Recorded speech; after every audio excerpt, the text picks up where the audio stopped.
Welcome back, everyone. My name is Michelle, and this is Horror Book Hell Hound.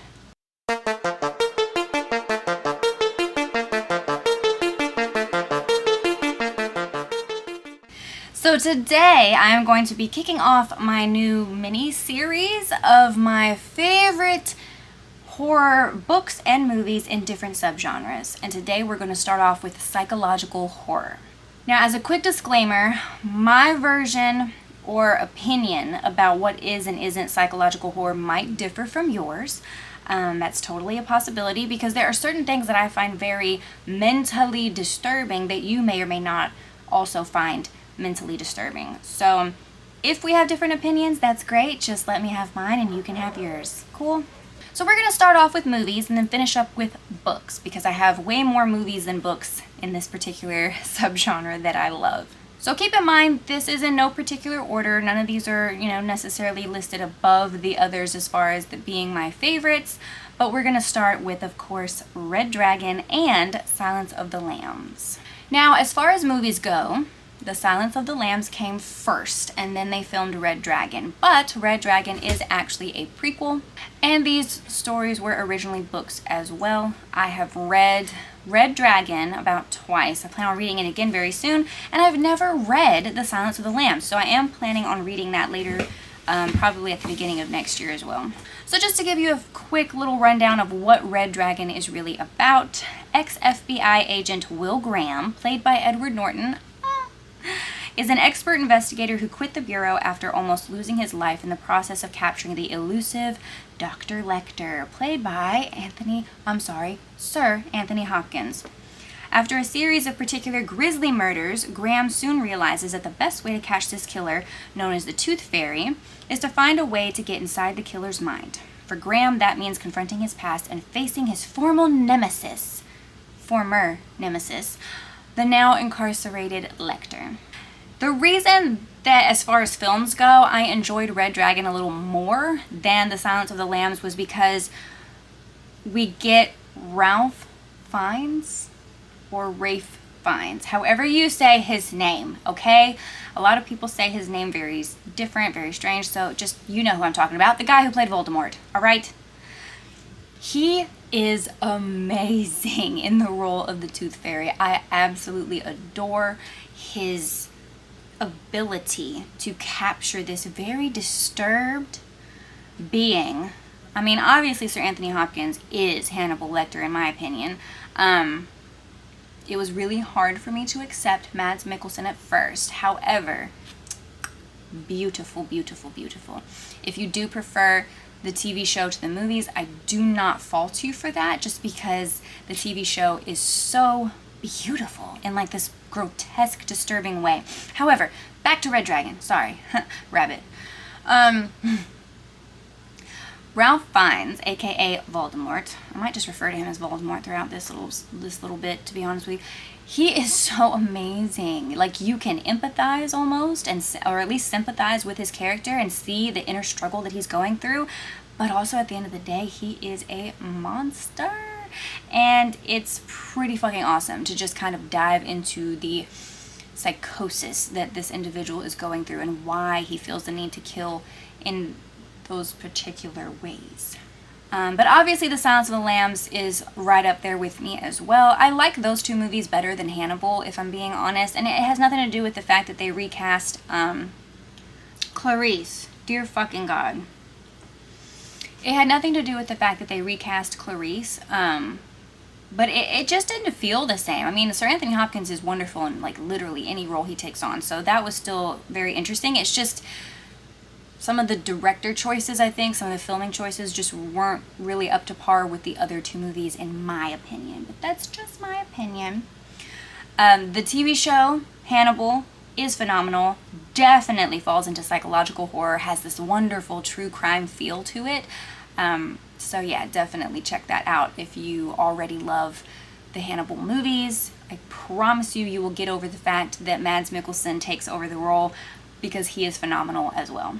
Next up on my list of psychological horror movies is actually As Above, So Below. Okay, I know that some of you are probably going to argue and say, no, that's like supernatural horror or whatever. But to me, there was a lot about this movie that was very psychologically disturbing. There was the claustrophobia aspect of like being stuck underground and in those tight little spaces and things like that. I got some claustrophobia issues I need to work through, and that movie really had me panicking a little bit. But it was such a wonderfully filmed movie. It was kind of like that found footage feel to it, so that was really interesting. And also, you can tell throughout the movie there are certain scenes where the characters are having to have almost like a psychological battle with themselves. Like they're being faced by past traumas and kind of fighting demons, but you're not really sure if it's real or if it's in their head or if they're stuck in a hell dimension. You know, there's a lot to be discovered in that movie, and I think it fits into the genre pretty well, at least in my opinion. So definitely check that one out. It takes place in the Paris catacombs in France, and it's basically like, you know, a documentary type style film gone terribly, terribly wrong. Next up on my list is a movie I have not watched in a very long time, so I might have different opinions about it now, but as far as being psychologically horrifying, Mr. Jones, I feel, fits into this category pretty damn well. Again, this movie is somewhat filmed in a found footage way. I wouldn't necessarily say it's all filmed that way. I'm trying to remember for sure if it was. This movie honestly inspired me to create art again. After watching this movie the first time, I created a giant Skeletor statue that I'm pretty sure my mom has pieces of left called Gregory, because why not name your statue Gregory? But yeah, this movie will definitely inspire you if you love sculpture and art and things like that, but boy does it fuck with your head. Let me give you a little synopsis because it's really hard for me to even remember what all went on in that movie. Two filmmakers discovered too late that it was a bad idea to make a documentary about their neighbor, a reclusive artist. Mr. Jones being the reclusive artist, they basically try to sneaky film this guy and find out that there is something very amiss about him. And I feel like, you know, this can still fall under the realm of like supernatural horror as well, but to me, it wasn't even so much that what went on in the movie was disturbing. It was the filming, like the actual directing, the filming, the perspectives that you were seeing and witnessing. It was so like an acid trip. Like, I swear to God, not that I've ever done acid. I actually haven't. So I can't really say for sure if it was. But if you watch this movie and you've ever had an acid trip, come back and let me know if you feel the same way, because I just feel like that would be the same. You find yourself at the end of the movie going, what? And it's definitely one of those movies that sticks with you, even though it doesn't feel that profound while you're watching it. Afterwards, I was having, you know, some dreams, some nightmares with pieces of that movie like intertwined. So yeah, a little disturbing, just a wee bit. Then of course we have Psycho, and I'm talking about the original. I've actually never seen American Psycho. I know I'm gonna get like crucified for that shit. But I do plan on watching it at some point. I've just heard by a lot of people that know my style that I wouldn't like it. So I've just been putting it off for years and years and years. But I will give it a try. But I'm talking about the classic Psycho. The one we all know and love. Norman Bates. I swear to God. I took a class in college when I was getting my bachelor's in psychology. And I think it was the psychology of violent crimes or something like that, and we were allowed to write a pretty important paper for our class about any fictional or real life serial killer or murderer or whatever, our choice, right? And I decided to choose several fictional serial killers that were also based off of real life serial killers, but I picked Hannibal Lecter, and then I also picked Norman Bates. Norman Bates is a fascinating character. I don't care who you are. What the fuck? Obviously, there's some like deep-seated mommy issues there for sure. And I love the Bates Motel, the TV series that kind of like gives you a lot more history and backstory to go off of that kind of culminates in what we know as Psycho. A lot of it is changed in the TV show. It's not all quite exactly the same, but it's fucking fascinating to see the development of this killer and the psychosis that he goes through. It's just really interesting. So That's why I stuck it in with psychological horror. Not to mention it's called Psycho. Hello. Next on the list is Barbarian. I know I just did a video talking all about Barbarian, probably ranting and raving a little too much, so if you want to check that video out, I will leave the link down below. But yeah, again, not going to give too many spoilers about this movie. I don't even really know what to tell you about it, to be honest, but it definitely had me questioning my mental state at the end. Definitely. And there are a lot of what the fuck moments, and it's just a very fun, very interesting movie. So if you like what the fuck moments, go see Barbarian or stream it. I promise you, you will not be disappointed. Okay, 2 more movies and I promise we'll get to the books. Next up on my list is actually Slender Man. Yes. I mean it. And I am talking about the one that was released in 2018. This movie got so much hate because, don't get me wrong, it is very cheesy. There's a lot of parts of this movie that did not sit well with people, that they thought was stupid and just moronic, but, you know, I really appreciated some of the directorial choices.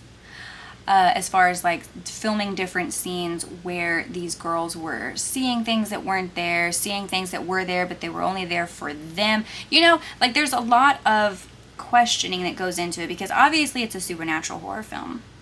But at the same time, there's a lot of psychological horror that goes into it because you're basically seeing this entity that no one else can see, that you've summoned by accident, and then it's just, it almost takes on this addictive type quality for these girls. Like as you watch them go through the film, they almost become addicted with like the stories and finding other people who have been through this, and they just kind of lose their shit, alright?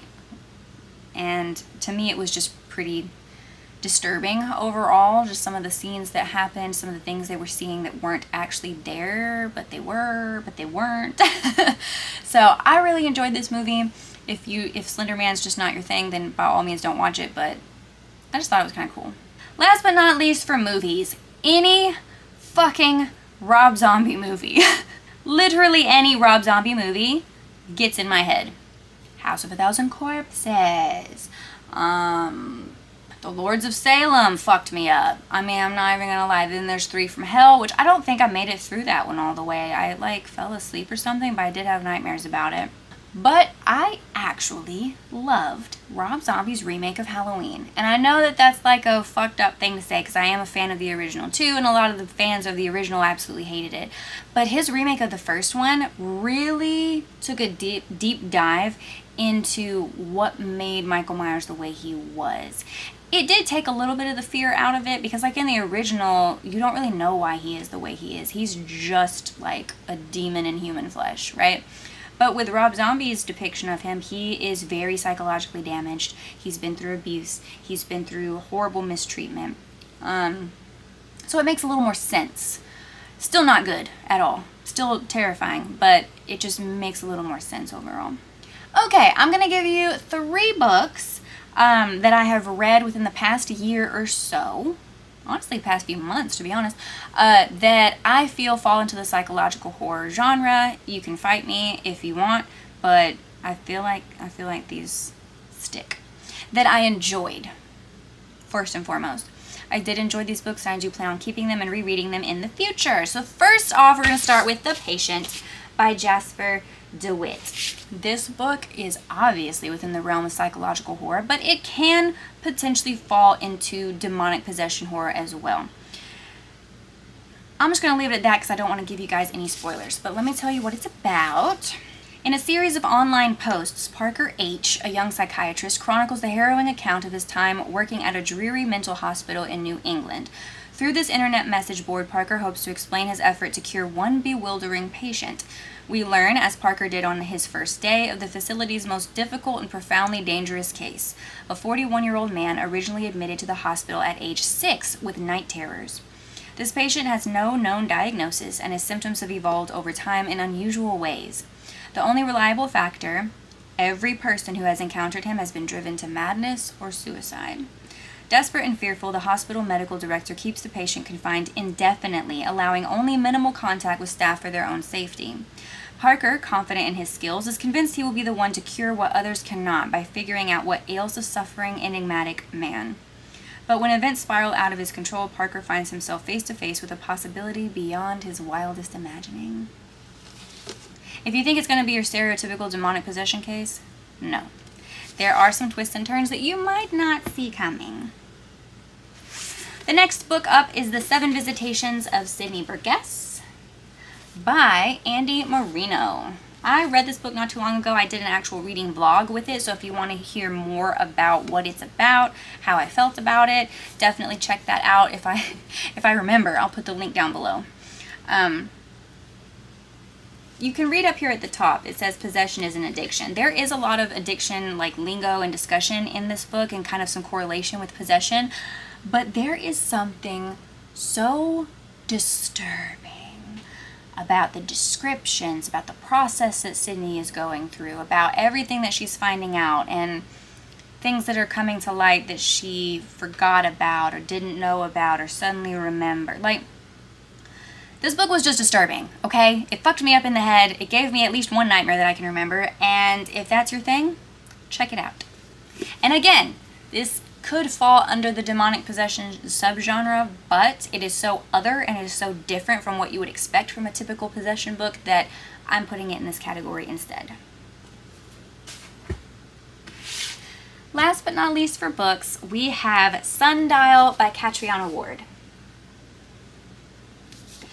I love this book so much. There is something about this book that feels supernatural, but is very much human.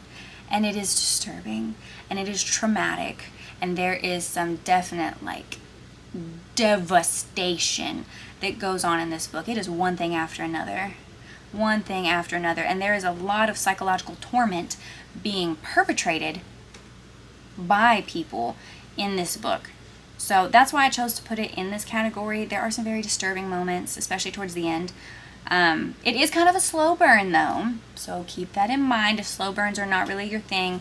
Kind of chunky, but not too chunky. I just really thought it was fascinating. This book was absolutely fascinating. And you really get to kind of see the psychological aspects of the daughter and the mother, who are the main people in this story.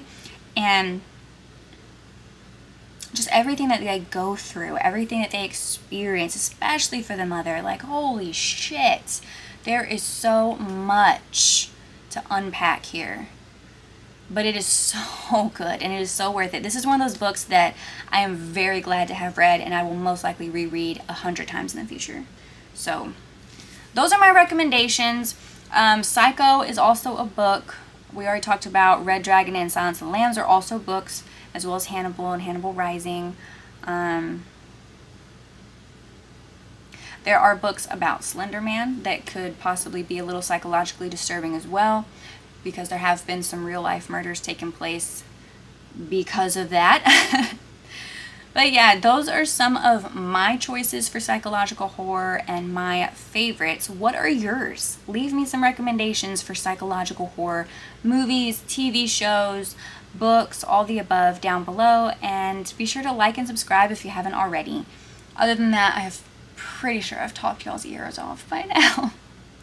So I will see you all in the next video. Peace out, Hell Hounds.